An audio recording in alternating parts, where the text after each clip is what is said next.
Oke, balik lagi di channel Twist Project.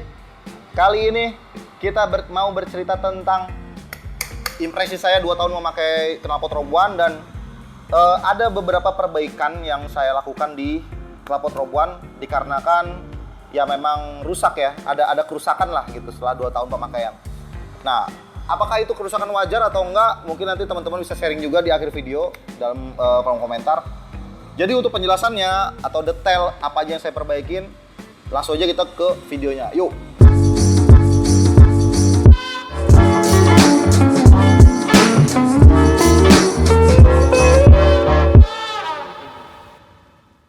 Oke, buat yang belum subscribe silahkan di subscribe supaya nggak ketinggalan informasi seputar Roda 2. Langsung ke videonya. Yes, jadi gini ceritanya. Knalpot Rob One ini sudah 2 tahun saya pakai semenjak motor saya naik spek ya, bisa dibilang naik spek lah dari spek standar.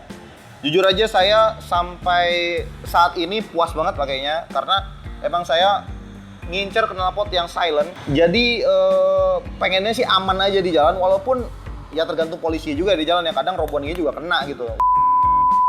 Wait, sebelum lanjut ke videonya ada informasi yang ketinggalan nih saya sampaikan. Jadi alasan kenapa saya sekalian ganti glass full semua total dikarenakan knalpot ini tuh sempat mengalami trouble, yaitu pada saringan, ujung saringannya ya yang ke arah moncong luar itu patah. Nah, berikut fotonya seperti ini. Nah, untuk pengerjaannya biasanya cari-cari nih dari beberapa teman nyaranin lasnya harus pakai las argon supaya kuat. Kalau las karbit takutnya patah lagi atau gimana gitu. Las-lasannya lumayan rapi, sayangnya saya nggak ada foto las-lasannya, cuman kita tampilin foto prosesnya aja. Nah, kayak gitu mungkin gambaran proses pengelasannya. Jadi setelah dilas, semua udah beres, gelas full baru udah dimasukin. Kemudian deh baru setelah dimasukin, saya cobain ternyata masih ada suara tadi tek. Jadi ayo kita langsung lanjut aja ke videonya. Karena saya niatnya memang mau ganti gelas full ini full total, jadi nggak ditambal ya. Akhirnya saya beli gelas full dari VND Premium itu 4 biji atau 4 dus. Memang itu saran dari teman-teman juga kalau knalpot standard racing mau diganti full dipakai 4 biji gelas full dari VND Premium. Akhirnya belilah. Nah, satu kotaknya itu harganya 30 ribuan lah kalau nggak salah ya. 30 ribu. Oh iya 30 ribu. Itu saya beli 4 jadi 120 ribu. 120 ribu saya beli, udah pasang semua. Pakailah sama saya, dipakai ke motor lagi. Sehari 2 hari kok masih ada bunyi sering masih ada bunyi berisik gitu, kayak saringan yang benturan sama bagian knalpot lainnya gitu. Setelah dicek lagi ternyata saya coba lepas lagi knalpot silinsernya, saya coba pukul-pukul gini di bagian belakang silent, diem, tapi di bagian depan baru breng gitu. Nah, akhirnya saya coba deh cek di bagian inletnya, saringan yang dia masuk ke bagian inletnya tuh. Digoyang-goyang, dioblak-oblak gini ternyata bener goyang, jadi tek gitu. Mungkin jadinya suara berisik itu tuh diakibatkan sama saringan yang kendor ya, bukan kurang panjang tapi kendor. Nah, akhirnya asumsi saya awalnya kurang panjang, tapi kalau kurang panjang kenapa di awal saya beli knalpot ini silent aja gitu kan, nggak bunyi, berarti kan bukan kurang panjang tapi kayak ada yang jadi kendor gitu seiring pemakaian. Hari ini saya bawa silinser ini ke tukang las langganan saya, adanya di Desa Luragung di Kota Kuningan. Sama Ari, nah itu udah langganan dari dulu kalau benerin knalpot sama dia. Saya tanya kan ini harus disambung lagi atau enggak sebenarnya. Nah, akhirnya kayak teman-teman bisa lihat di video ini, dia itu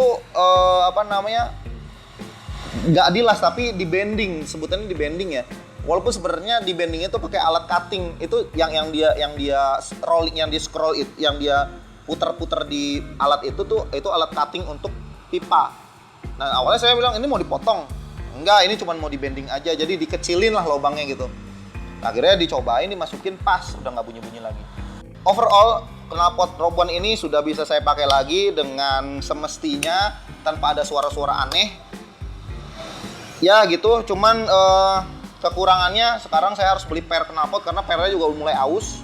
pernya mulai aus. Nanti kita tunjukin seberapa ausnya itu per, karena udah pemakaiannya cukup lama.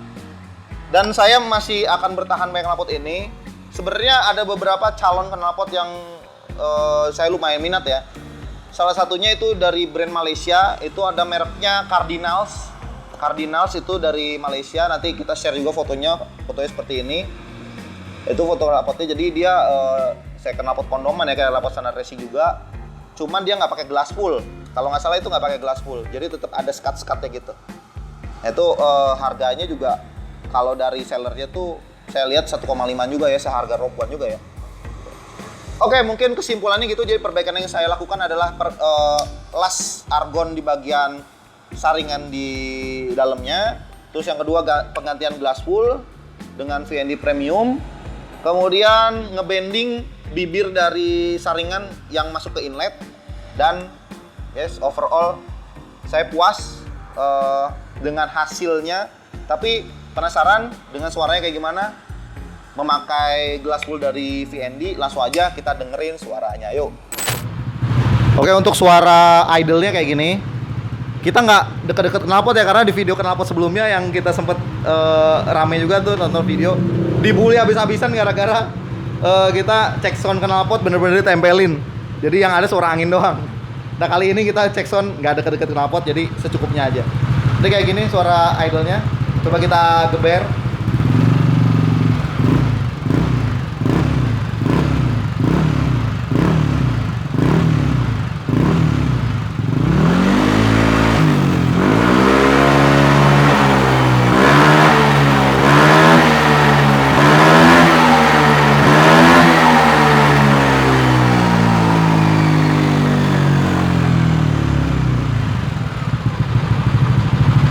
Oke,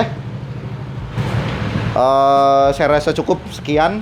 Jadi seperti itu cerita tentang repair dan pengalaman pakai Rogue One selama 2 tahun ini. Buat teman-teman yang suka dengan video ini, silahkan di like, subscribe juga untuk yang belum subscribe. Sharing juga ke teman-teman yang lainnya supaya video ini bisa lebih bermanfaat. Jangan lupa komentar kalau ada pertanyaan atau sekedar sharing, silahkan. Sampai jumpa lagi di video selanjutnya. Bye-bye.